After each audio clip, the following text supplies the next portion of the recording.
পাকিস্তান হানাদার বাহিনী তারা হয়তো দেশে ফেরত দিয়েছে, কিন্তু তাদের দোসর রাজাকার আলবদর আল শামস ওরা কোথায়? ওরা এখন কেউ আপনার বাড়ির আত্মীয় নেই, আমার আত্মীয়, আমার বোনজামাই নেই, আপনার বিয়াই, নানানভাবে আমাদের মাঝেই।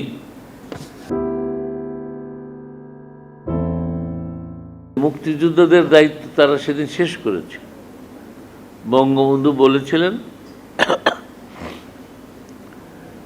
দেশ যদি স্বাধীন হয় বাংলার মানুষের অর্থনৈতিক মুক্তি আসবে, সাংস্কৃতিক মুক্তি আসবে, রাজনৈতিক মুক্তি শুধু একমাত্র মুক্তি না, কিন্তু তো পাকিস্তানের মূলত আমরা রাজনৈতিকভাবে মুক্ত ছিলাম, আমরা স্বাধীন রাষ্ট্র ছিলাম না, এবং পাকিস্তান আমরাই বাঙালিরই ভোট দিয়ে কায়েম করেছিলাম।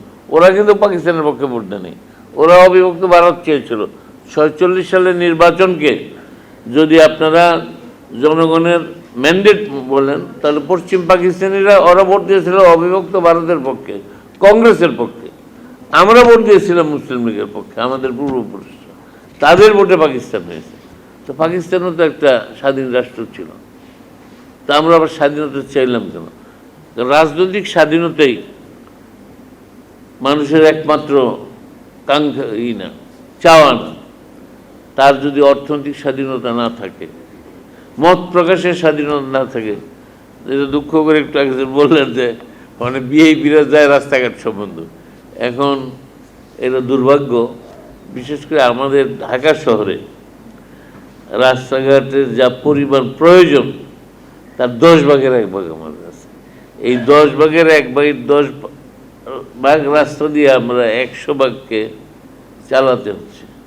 কাজেই যতদিন পর্যন্ত এই মেট্রো রেল না হবে, মেট্রো রেল হলে হবে না, আন্ডারলাইন পাস না হবে, আরও বহু সংখ্যক ফ্লাইওভার না হবে, ততদিন পর্যন্ত মানুষের এই যাতায়াত মানে নির্বিঘ্নে, যে মানুষের যে চলাফেরার যে অধিকার, এই অধিকার থেকে কিন্তু ঢাকাবাসী শুধু গতকালকে বঞ্চিত হয়েছে তা না, যে কোনো এক কাজ যাইতে যেখানে 10 মিনিটের রাস্তা, আজকে পত্রিকার হেডিং হচ্ছে আমার নিজের জেলা গাজীপুর, লিখছে যে 10 মিনিটের রাস্তা কখনো 3 থেকে 5 ঘন্টা লাগে। আমি বাড়ি যেতে পারি না, 3 থেকে 5 ঘন্টা লাগে। আজকে আমার বাবার মৃত্যু দিবস, আমার বিকেল মিটিংয়ে সকাল গিয়ে চলে আসবো কবরটা জিয়ারত করে, যাইতে পারি না এই সময়ের কারণে। আমরা যদি যাই আর আমার আইসা পরের প্রোগ্রাম ধরা যাবে না। আজকে আমরা এই চলাফেরার রাস্তাঘাটের কারণে, কারণ কাউকে চলাফেরা বাধা দেওয়া হয় না, অবশ্য এটা রাষ্ট্রাচারের অংশ। কিছু কিছু লোক বিদেশি, বিশেষ করে বর্তমান যুগে যদি তাদের নিরাপত্তার কথা বিবেচনা করে অনেক সময় রাস্তা করা হয়, তবে সেটা এইরকম ঢালাওভাবে করলে অন্যায়। যেটা বলেছে কালকেও আমার কাছে নিজের কমপ্লেন এসছে, যারা শহীদ মিনারে যাবে, আমরা দাওয়াত করেছি, আমাদের মন্ত্রণালয় সবাইকে দাওয়াত দিয়েছে ওই ইয়েতে শহীদ মিনার, দুঃখিত সাভার স্মৃতিসৌধে, অনেকেই যেতে পারেননি, আটকে দেশে এসেছে নিরাপত্তার জন্য। যেহেতু রাষ্ট্রপতি যান, মাননীয় প্রধানমন্ত্রী যান, মহামান্য রাষ্ট্রপতি যান, বিদেশি অতিথিরা যান, রাষ্ট্রদূতরা যান, একটু সিকিউরিটির জন্য। আর আমাদের রাস্তাঘাট এত ছোট, এত সংকীর্ণ, প্রয়োজনীয় তুলনায় এত কম, সেই কারণে যাই হোক, তারপরে আমরা এটা বিবেচনায় নিলাম। উনি যে দুঃখ করে যে কথাটা বলেছে আমি খেয়াল করেছি। তো এই সময় এইটার সমাধানে একটু সময় লাগবেই, কারণ আমরা প্রায় 2 কোটি লোক ঢাকা শহরে বাস করি, রাস্তাঘাটে 20 লাখ লোকেরও নেই। এই রাস্তা দিয়ে 20 লাখ লোককে নিরাপদে চলানো, কারণ আমরা দেশের বাইরে গেলে দেখি তো রাস্তা কত প্রশস্ত, কতটি গাড়ি চলে, কয়জন লোক বাস করে, আসলে খুবই খুবই।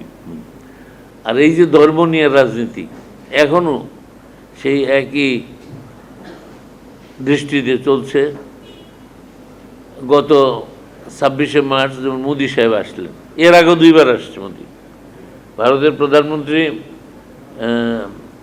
নরেন্দ্র মোদীজি, উনি 2 বার আসছেন, সে সময় কিছু বলেননি।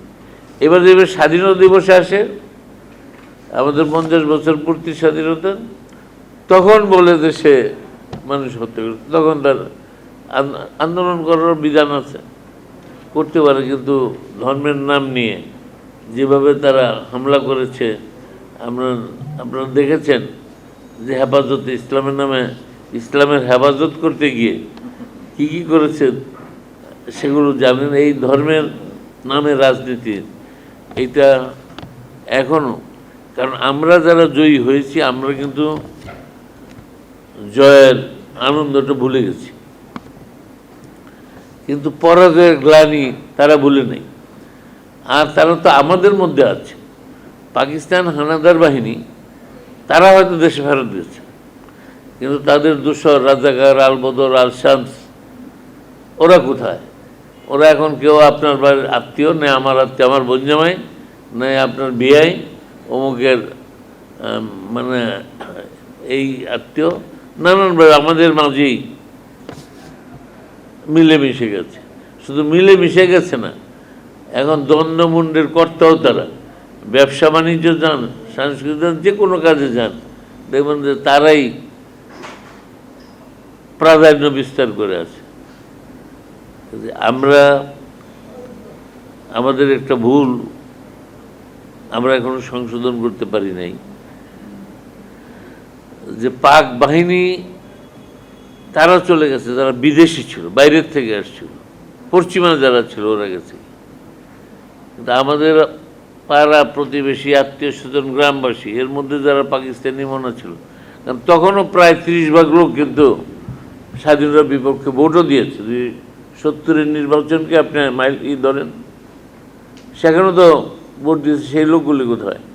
বা যুদ্ধের সময় যারা আলবদর আল শামস রাজাকার ইত্যাদি ইত্যাদি আগারা বাগারা ছিল স্বাধীনতা, ওরা কোথায়? ওরা তো আমাদের মধ্যে রয়ে গেছে। কাজেই এদেরকে প্রতি যাতে ঘৃণা জন্মে, এদেরকে যে চিহ্নিত করা, সেই কাজটা আমরা করতে সম্পূর্ণরূপে ব্যর্থ হয়েছি। আমরা তাদের প্রতি আমাদের সামান্যতম ঘৃণাও নাই। এটা 16ই ডিসেম্বরও কন, এটা আলাদা কথা, একদিন 365 দিনের একদিন একটু একটু কন নাই। দেখেন আমাদের পাঠ্যসূচিতে অনেকে দাবি করে, আমিও করি, যে মুক্তিযুদ্ধের গৌরব গাথা ইত্যাদি হওয়া উচিত, কিন্তু একটা কথা আমরা কেউ বলি না যে 71 সালের 9 মাসে কারা কি করছে, অর্থাৎ ওই যে পাকিস্তানি সহযোগীদের ভূমিকা কী ছিল তাও পাঠ্যপুস্তকে থাকা উচিত। নাহলে আপনাদের একটা বিচারে যে বসেন ইতিহাসবিদ, উনি ইতিহাসের অর্থ কী? 2 জনের কথা শুনে বিচার করতে হবে কোনটা ঠিক। একজনের কথা দিয়ে তো ইতিহাস হয় না, ফরমাইশ ইতিহাস হতে পারে। 2 জনের কথা মূল্যায়ন করে হবে ইতিহাস। তা আপনি আমার কথা শুনেন, কিছু কিছু আছে মুক্তিযুদ্ধের সপক্ষের কথা, কিন্তু যারা বিরোধিতা করেছিল তাদের কথা যদি ছেলে মেয়েরা না পড়ে, না জানে, আমার বংশধররা যদি না জানে, তাহলে তাকে ঘৃণা কীভাবে করতে শিখবে?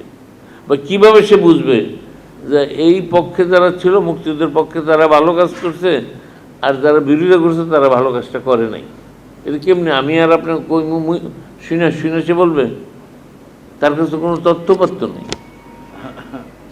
এই ব্যর্থতা, এই দায় আমরা কেউ অস্বীকার করতে পারি না, এবং সেই কারণে আমরা এই কাজটা আমরা করতে পারি নাই বলেই আজকে সবাই আমাদের সাথে মিশে গেছে। মিশতে পারছে বলেই এই তো 1 মাস আগে দেখলেন পাকিস্তানের সাথে আমাদের ক্রিকেট খেলা। আমার জীবন আমি দেখি নাই কোনো দেশের সাথে যখন অন্য ধরনের প্রতিযোগিতা হয় সেই দেশের বিরুদ্ধে কেউ বলে। অন্য দেশের কোনো খেলোয়াড়কে, টিমকে ভালোবাসে, আমরাও বাসি।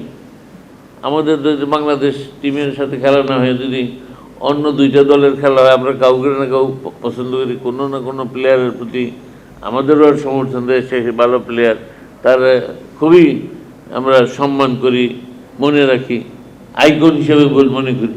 কিন্তু নিজ দেশের সাথে খেলার দিন তো আমি, আমার বাপ যদি পাশে থাকে, উনি অশিক্ষিত মূর্খ, উনি পণ্ডিত ব্যক্তি, একেবারে উচ্চ শিক্ষিত বলে আমি তার বাপ ডাকবো নাকি? আমার বাপ লেখাপড়া জানে, কিছুই জানে, ম্যাট্রিক পাস, কিন্তু সরে পড়েনি, মূর্খ। আর উনি খুব বিজ্ঞ লোক, বিশ্ববিদ্যালয়ের সেরা ব্যক্তি। তেমন উনি ওনার বাপকে বলবো, আমার জন্মদাতার বলে গিয়ে আমার সেই দিন তো আমি অন্যকে সাপোর্ট করার কোনো সুযোগ নেই। এই যে তারা সাপোর্টটা করলো আমাদের তরুণ প্রজন্মরা, এটা কি আমাদের গভীরভাবে চিন্তার কিছু নাই? এই যে সে গালে ধরেন পাকিস্তানের পতাকা আছে, সে পাকিস্তান সম্বন্ধে পজিটিভ কিছু তার বাড়িতে ঘরে শুনে বলেই কিন্তু তার মধ্যে পাকিস্তান প্রীতি জন্মেছে বা পাকিস্তানের প্রতি ঘৃণা জন্মে নাই। কারণ সে ওটা ওর দোষ না, ও বাপ মার কাছে যে কথাগুলো শুনছে, যে অবস্থাটা বুঝেছে, সেটার ইনফ্লুয়েন্স মানে তার প্রভাবই কিন্তু তার মধ্যে পড়েছে।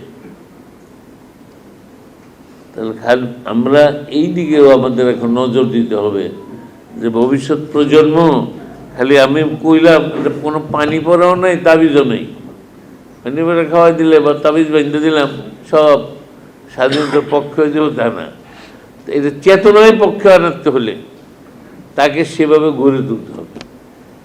সেখানেই হচ্ছে আমাদের ঘাটতি। আমরা আমাদের শিক্ষা ব্যবস্থায়, আমাদের শিক্ষানীতিতে আমরা সে প্রভাব আনতে পারিনি, একেবারে আসে নাই সেটা আমি বলছি না, কোনো কিছু অগ্রগতি হয় নাই তা না, তবে যেটুকু হওয়া উচিত ছিল সেটুকু হয় নাই, আমি বলতে চাচ্ছি যে আমাদের পাঠ্যসূচিতে যদি স্বাধীনতা বিরোধীদের চরিত্রটা আমরা ঠিকমতো চিহ্নিত করতে পারতাম, তাহলে আমাদের এই তরুণ প্রজন্ম বিপদগামী হতো না। হয়তোবা সে জানে না বলে সে সমর্থনগুলো তাকে আপনি বুঝতে পারেন না, আমরা তাকে জানাতে পারিনি। সেইটা কেবল রাষ্ট্রের অপরাধ না, সেটা কিন্তু সমাজ জীবনে আমার অপরাধ। আমি আমার সমাজকে বোঝাতে পারি নাই, আপনি আপনার পরিবারকে বোঝাতে পারেন নাই, বাবা হিসাবে বা মা হিসাবে আপনি বোঝাতে পারেন নাই যে এইটা এই। আমরা কিন্তু খালি সভা সমিতিতে বলি, বাড়ি ঘরে বলি না। আমি বহু মুক্তিযুদ্ধের সন্তানকে জিজ্ঞাসা করেছি, গত 1 মাসে যদি আমি 100 জনকে জিজ্ঞাসা করেছি, 5 জনে বেড়েছে যাচ্ছে পাক বাহিনী সারেন্ডার করছিল কবে। হয়তো যদি বলতাম যে বিজয় দিবস কেউ কয়ে ফেলতো 16 জন, একটু কৌশল জিজ্ঞেস করলাম যে পাকিস্তান বাহিনী আমাদের কাছে কবে সারেন্ডার করছিল। 90% ছেলেই হা করে তাকায় থাকে। দিদিকে মুজিবনগর সরকার কোথায় গঠন হয়েছিল, কবে গঠন হয়েছিল, হা করে থাকে। এবং বেশিরভাগ ছেলেরাই বিশ্ববিদ্যালয়ে পাস, ঢাকা বিশ্ববিদ্যালয় না অবশ্য, যে পাস বলতে পারেন না যে প্রথম যে মুজিবনগর সরকার গঠন হয়েছিল কে কি ছিল। বেশিরভাগ লোক জানি না যে বঙ্গবন্ধু রাষ্ট্রপতি ছিল, আরম্ভ করে সৈয়দ নজরুল ইসলাম অস্থায়ী রাষ্ট্রপতি, তাজউদ্দিন সাহেব প্রধানমন্ত্রী। আচ্ছা রাষ্ট্রপতিকে কইলে অনেকক্ষণ করে, আরে কে কেউ না কেউ ছিল তো অস্থায়ী রাষ্ট্রপতি, অর্থ কি স্থায়ী ছিল তো। অনেক পরে হয়তো কেউ বলে, মানে তখন খুব চিন্তা ভাবনা করে পারলে আবার কেউ নীরব থাকে। আমাদের দেখেন একটা ছেলে যদি বলতে না পারে যে স্বাধীনতা আমরা কার নেতৃত্বে, কারা ছিল, কাদের নেতৃত্বে আমরা যুদ্ধ করলাম, দেশ স্বাধীন করলাম, মুক্তিযুদ্ধ সন্তানদের কথা আমি বলছি, পরিবারের সন্তানদের, সেইগুলো আমাদেরও ত্রুটি বিচ্যুতি আছে। তাই ইতিহাসকে, আমার সত্যিকার ইতিহাস অর্থ খালি মুক্তিযুদ্ধের কথা নয়, সত্যিকার ইতিহাসের কথা বলতে হইলে রাজাকার আলবদর আল-শামসের ইতিহাসও থাকতে হবে, নাহলে সত্যিকার ইতিহাস হবে না, একতরফা ইতিহাস হবে। আপনারা একতরফা ইতিহাস চান, আমি চাই সত্যিকার ইতিহাস দুতরফা। আমি আর কথা বাড়াতে চাই না। আমাদের অর্জন আছে, ব্যর্থতা আছে, দুইটা নিয়েই আমরা আছি। তারা আমাদের এবছর অন্তপক্ষে উপলব্ধি হওয়া উচিত, পাকিস্তানিদের খেলার মাঠের অন্তপক্ষে আমাদের উপলব্ধি হওয়া উচিত যে আজকের নতুন প্রজন্মের মধ্যে কি আছে। এটা একটা আমার মনে হয় যে অনেক বড় একটা ওয়ার্নিং আমার বিবেচনায়, আমার কাছে মনে হয়েছে এটা আমাদের জন্য বড় একটা জানান দিয়েছে যে কি হচ্ছে সমাজে, আমরা কোথায় যাচ্ছি, আমাদের সম্বিত আমরা যেন ফিরে পাই, আমাদের ভুল যেন আমরা বুঝতে পারি, সংশোধন করে যেন সঠিক পদে আগাতে পারি সামনের দিন, এই প্রত্যাশা ব্যক্ত করে আজকের এই একটা খুবই গুরুত্বপূর্ণ এই যে শহীদ পরিবার তারা উদ্যোগ নিচ্ছেন। এখন আমাদের অবস্থায় যে যার যার ডোল সে না পিটাইলে আর কেউ পিটাইতে চায় না। ওখানে আপনার ডোল আপনাকে পিটাইতে হবে, অবশ্যই কি করা যাবে, আমি তো এটা হারিয়ে যেতে দিতে পারি না। কাজেই শহীদ পরিবার, শহীদ সন্তানরা বা তাদের পরবর্তী প্রজন্ম, তাদের যে আগ্রহ উদ্যোগ, তাকে আমি অত্যন্ত সাধুবাদ জানাই, ধন্যবাদ জানাই। এবং কোনো দিনই একদিনে হয় না, দেশ স্বাধীন হয়েছে একদিনে হয় নাই। বঙ্গবন্ধু 23 বছরে জাতিকে প্রস্তুত করেছে। 48 সালের সেই ভাষা আন্দোলন, ছাত্রলীগ প্রতিষ্ঠার মাধ্যমে প্রস্তুত করতে করতে 70-এর নির্বাচনে এসে ম্যান্ডেট পেয়ে তিনি সেটা বাস্তবায়ন করেছেন। কিন্তু শুরু করেছেন কিন্তু স্বাধীনতা যুদ্ধ 48 সাল থেকে। এই কঠিন দায়িত্ব পালনে তাদের উদ্যোগী ভূমিকার জন্য এই তরুণদের প্রতি আমার অন্তরের অন্তঃস্থল থেকে ধন্যবাদ জানাই, কৃতজ্ঞতা জানাই এবং উৎসাহিত করি যে তারা যেন আরও এগিয়ে যায়, সফলকাম হবে। মুক্তিযুদ্ধের সপক্ষের শক্তি যেমন বঙ্গবন্ধু 3.5 বছর, তার রক্তের উত্তরাধিকার, আদর্শের উত্তরাধিকার, সফল রাষ্ট্রনায়ক দেশরত্ন শেখ হাসিনা প্রায় 18 বছর, মানে মিলে 21 বছর বা একটু সময় বেশি। জিয়াউর রহমান, সামরিক, আধা সামরিক বাহিনী, বিভিন্ন সময় কেয়ারটেকার সরকার, এরা প্রায় 10 বছর, এরশাদ 10 বছর, খালেদা জিয়া 10 বছর, 29 বছর ওরা রাষ্ট্র চালিয়েছে। বয়সে 50 হলেও আসলে আমাদের বয়স 21 বা 22, যে কথা তিনি বলেছেন, এই কথাটা যদি আমরা বিবেচনায় নেই, স্মরণ রাখি, তাহলে দেশটাকে বুঝতে সুবিধা হবে। দেখেন 75 সালে যারা বঙ্গবন্ধুকে সপরিবারে হত্যা করলেন, মুস্তাক, জিয়া, এই খুনিরা, তারা যে স্বাধীনতার বিরোধী এরা বললেই বলবে, তারা দুজনই তো, একজন আমাদের সেক্টর কমান্ডার ছিলেন জিয়াউর রহমান, মুস্তাক আমাদের মন্ত্রী ছিলেন, পররাষ্ট্রমন্ত্রী মুজিবনগর সরকারের মুক্তিযুদ্ধের সময়, এবং বঙ্গবন্ধুর হত্যার দিনও মন্ত্রী ছিলেন, সহকর্মী ছিলেন। তারা যে মুক্তিযুদ্ধের চেতনায় বিশ্বাস করে নাই, তারা যে ইনফিলট্রেটর হিসাবে মনে করি, বা এটাকে কি বলা যায়, অনুপ্রবেশকারী হিসাবে যে তারা ছিল, বঙ্গবন্ধু হত্যা করার পর কি করলো, যে বঙ্গবন্ধুর হত্যার বিচার করা যাবে। একটা চোর ডাকাতিরে হত্যা করলেও কিন্তু বিচার হয়, আর জাতির পিতাকে হত্যা করবে, বিচার করা যাবে না। তাহলে বোঝা যায় যে তাদের কিছু সম্পৃক্ততা থাকতে। যারা নিজেরা স্বীকার করলো, আত্মস্বীকৃত খুনি, যে আমরা খুন করেছি, সেই খুনিদের চলে যেতে সাহায্য করলো। শুধু তাই নয়, তাদের বিভিন্ন দূতাবাসে উচ্চ পদে পদায়ন করলো সমস্ত খুনিদের। তাহলে খুনের দায় তারা এড়াতে পারে না, সেখানেই থামে নাই। যাদেরকে নিয়ে মন্ত্রিসভা করল, শাহ আজিজ বলেন, ওই আলিম বলেন, জয়পুরহাটের আব্দুল আলিম, আব্দুর রহমান বিশ্বাস, যারা নাকি একেবারে খুব খালি চিহ্নিত না, তারা 71 সালের মুক্তিযুদ্ধের প্রত্যক্ষ বিরোধিতাকারী, মানে বিরোধের নেতৃত্ব দানকারী। উনি কি তাহলে মুক্তিযুদ্ধের সপক্ষের কোনো লোক পান নাই যে যাদেরকে আমরা মন্ত্রী করতে পারি? ঠিক আছে, বঙ্গবন্ধু ওনারা মানেন নাই, অন্যারই মেনেছে, তো মুক্তিযুদ্ধের পক্ষের লোকও তো ছিল দেশে, তো তাদেরকে তো কাউকে করে নেই। সব খুনিদের, মানে 71-এর মুক্তিযুদ্ধের প্রত্যক্ষ বিরোধিতাকারীদের। তাহলে কি বোঝা যায় যে তাদের মন মানসিকতা বিদেশি। সেখানেও থামে নাই, 72-এর সংবিধান পৃথিবীর, যেহেতু স্যার একজন খ্যাতিমান ইতিহাসবিদ, সেই জন্য বলছি যে বিশ্বের অন্যতম সেরা বলে আমি বলতে চাই যে এর চেয়ে সেরা কোনটা, কোন আইনটা, এই আর্টিকেলের কোন ধারার চেয়ে ভালো কোন আইন পৃথিবীর কোন দেশে আছে?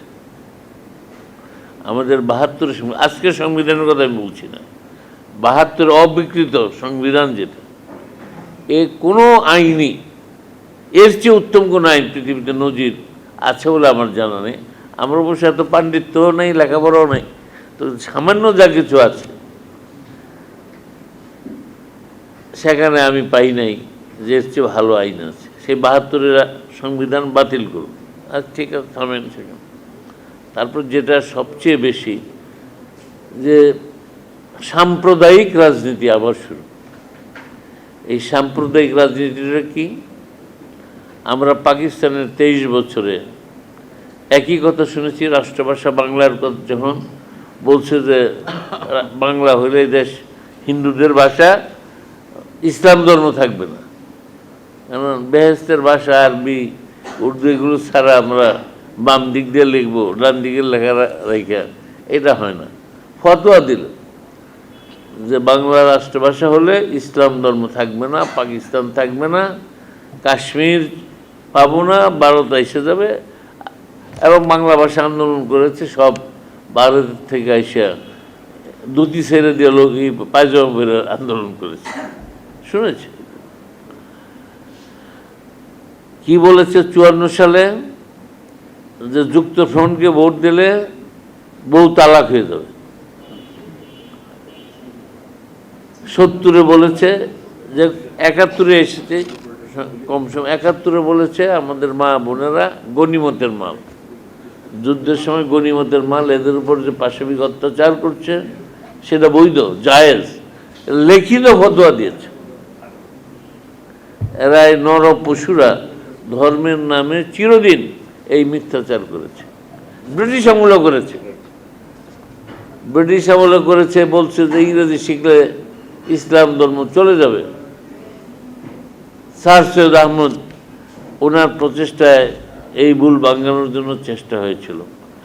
ইতিহাসবিদ হিসাবে নিশ্চয়ই উনি সেটা বলবেন যে ইংরেজি শিখলে ইসলাম ধর্ম থাকবে না, এই জন্য মুসলমানরা ইংরেজি শিখে নাই বহু বছর, আমরা পিছনে পড়ে গেছি। এই ধর্মের নামে যে মিথ্যাচার করে যখনই আমরা আমাদের অধিকারের কথা বলেছি, তদানীন্তন পূর্ব পাকিস্তানে সবসময় ভাষা মানে ধর্মকে আমাদের প্রতিপক্ষ হিসেবে দাঁড় করিয়েছে এবং শোষণের মানে তাদের সাফাই গেছে ধর্মের নাম দিয়ে। সেই ধর্ম মিথ্যাচার, মানে মন গড়া ইসলাম, এটা আল্লাহর কাছ থেকে যেটা নাজেল হয়েছে সেই পবিত্র ধর্মগ্রন্থ কোরআন শরীফের ইসলাম না, এটা ওদের ইসলাম, মওদুদীদের ইসলাম, ওয়াহাবিদের ইসলাম। সেই ইসলামের ধর্ম দোহাই দিয়ে সে এই আবার ধর্মভিত্তিক রাজনীতি শুরু করার জন্য পাকিস্তানি নাগরিক গোলাম আজমকে এসে নাগরিকত্ব দিয়েছে।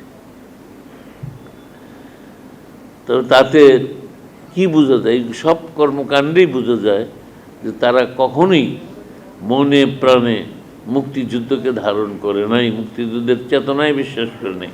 মুক্তিযুদ্ধের মূল চেতনা গণতন্ত্র, সমাজতন্ত্র, ধর্মনিরপেক্ষতা বা জাতীয়বাদ, বাঙালি জাতীয়তাবাদ, বাংলাদেশি জাতীয়তাবাদ, বাংলাদেশি জাতীয়বাদ বলে কিছু নাই। সেই জাতীয়তাবাদ সব কিছুকেই তারা তাদের মতো করে পুনর্বিন্যাস করেছে। সেই জন্যই আমি বলতে চাচ্ছি যে আমরা 30 বছর, আর প্রায় 30 বছর, 50 বছরের প্রায় 30 বছরই মুক্তিযুদ্ধের চেতনায় এ রাষ্ট্র চলে নাই। শহীদ বুদ্ধিজীবীদের যে কথা আজকে উঠেছে এটা যথার্থই, কিন্তু আমরা নির্ভরযোগ্য আমিও অনেক জায়গায় এরকম আলোচনায় শুনি, আমি অনেকের কাছে আহ্বান জানিয়েছি যে আপনাদের কারোর কাছে যদি প্রাথমিক তালিকা থাকে, ঠিকানা থাকে, আমরা এটা চেষ্টা করব সেটা প্রকাশ করতে। তবে একটু এটা ভ্যালিডেশনের জন্য অর্থাৎ একটু যাচাই বাছাইয়ের প্রয়োজন হবে। এখন একজনে ধরেন একজন শিক্ষকরে মারল, ঢাকা বিশ্ববিদ্যালয়ের শিক্ষকরে মারছে, সে বুদ্ধিজীবী হবে? ইমাজুদ্দিন যদি মারতে তাহলে আমি বুদ্ধিজীবী বলতাম। ওসমান গনির যদি মারতো, আমাদের ভাইস চ্যান্সেলর শ্রদ্ধেয় ব্যক্তি, ওনার মারলে কি আমি বুদ্ধিজীবী বলবো? শহীদ বুদ্ধিজীবী মুক্তিযুদ্ধের সপক্ষের লোক বলবো? বা প্রক্টর মোহর আলী ছিল, তাকে মারলে কি আমি বুদ্ধিজীবী বলবো? সাজ্জাদ হোসেন যদি মারতো, যদি সেদিন মারা যেত, চিনে না একজনের পরিবর্তে ওরা আরেকজনে মেরে ফেলতে পারে, তো তারা আমি বুদ্ধিজীবী বলবো? সে স্বাধীনতার সপক্ষে ছিল কিনা সেটার উপর নির্ভর। সে যদি স্বাধীনতার সপক্ষে মন মানসিকতায় থেকে থাকে বা সেটা প্রকাশ করে থাকে, তাহলে আমরা বলবো। শুধু লেখাপড়া জানলে পণ্ডিত মানুষ হইলেই তাকে বুদ্ধিজীবী বলতে হবে? এখনই কি সবাই বুদ্ধিজীবী? উনি বললো যে ওনারা লেখা গেছে এমাজউদ্দিন সাহেব, এটা ভাইস চ্যান্সেলর ছিল, বলে খুব বড় একজন শিক্ষাবিদ বা আলেমও বলা যায়, ওনারা এদেরকে তো মানতে পারবো না। সেই জন্য আমি আজকে অনুরোধ করি যে আমাদের বন্ধুরা বলেছেন যে প্রায় 1000 বা অধিক বা কাছাকাছি সংখ্যক একটা বুদ্ধিজীবীদের তালিকা আছে। যদি তালিকাটা দয়া করে আমাদের একটা কপি দেন, আমরা আপনাদের সহ একটা কমিটি করব উপজেলা ভিত্তিক, বা সে তার কর্মস্থল কোথায় ছিল, কারা তাকে চিনে, তার কর্মকাণ্ড সম্বন্ধে কারা জানে। আমার কাছে আসছে কিছুদিন আগে এক আবেদন, উনি চিকিৎসক ছিলেন, MBBS ডাক্তার ছিলেন, তার যুদ্ধের সময় মারা গেছে, এটাও ঠিক। পাক বাহিনীর হাতে মারা গেছে, এটাও ঠিক। পাক বাহিনী তো ধর্মভূষণ সব্বরে চিনেন, এলোপাথারি। সে মনে করছে যে আমি পাকিস্তানি মনে, আমাকে কে কি বলবে, বুক ফুলে গেছে। ওই সিপাহীরা ওরা বুঝে নেই, বর্বর মেরে ফেলছে, তো পাকিস্তানিদের হাতেও নিহত হয়েছে, এটা ঠিক। সে গেছিল তাদের সাথে সমর্থন জানাইতে, ও বাটা বুঝে নেই, মেরে ফেলছে, তাহলে তো আমি বুদ্ধিজীবী বানাতে পারবো না। পাকিস্তানি মনে লোক যে কিছু মারা যায় নাই, এটা আমি অস্বীকার করি না। ওটা ওই মিসফায়ার হয়েছে, বা অনেকে আছে যে মুক্তিযুদ্ধের হাতে মারা গেছে, তাকে কি শহীদ বলবো? মুক্তিযুদ্ধের তো অনেকে মারছে, এখন কি আমি তাকে বলবো যে মুক্তিযুদ্ধের সময় সে শহীদ? তাকে তো শহীদ বলতে পারবো না। শহীদ হইতে হইলে মুক্তিযুদ্ধের সপক্ষের লোক হইতে হবে। তো সেইটাই, খালি মারা গেলে হবে না, তখন সপক্ষের লোক হইলে শহীদ, আর বিপক্ষের লোক যদি হয়, ওকে হত্যা করেছে, ঠিক কাম করেছে, আমরা হত্যা করেছি, তো করবো না? যারা প্রত্যক্ষ বিরোধিতাকারী তাদেরকে কি আমরা, দেশ স্বাধীন হওয়ার পরে সরকার বলেছে মাফ করে দিলাম বা তোমরা মেরো না, আইনগত ব্যবস্থা হবে, কেউ আইন হাতে দিল না, আমরা শুনেছি। কিন্তু যুদ্ধকালীন অনেককে তো মারতে হয়েছে। যাই হোক, আমি তাই অনুরোধ করব যে এইটা আমাদের জাতির, আমরা কলঙ্কমুক্ত হতে চাই, দায়মুক্ত হতে চাই। শহীদ বুদ্ধিজীবীর তালিকা যদি আমরা করতে না পারি, তাহলে আমরা দায়মুক্ত হব না। 50টা বছর গেছে, যদিও আমরা কম সময়, তারপরেও তো গেছে 50টা বছর, এই সময়ও তো আমরা আছি। যে আমরা আমাদের দায় এড়াতে চাই না, আমরা পূর্ণ তালিকা প্রকাশ করতে চাই। আমরা আপনাদের কাছে বিনীতভাবে অনুরোধ করব, কারো কাছে কোনো তথ্য থাকলে তা দিয়ে সহযোগিতা করার জন্য, এবং আমরা আপনাদের সহযোগিতা নিব সেই তালিকা প্রণয়নের। কারণ একটা জাতি যদি একটা যে কোনো ব্যাপারেই একটা সঠিক তথ্য যদি না থাকে, মানে স্বীকৃত যদি কোনো দালিলিক কোনো কিছু না থাকে, তাহলে একটা জাতির জন্য এটা খুবই চরম লজ্জাস্কর বা দুঃখজনক।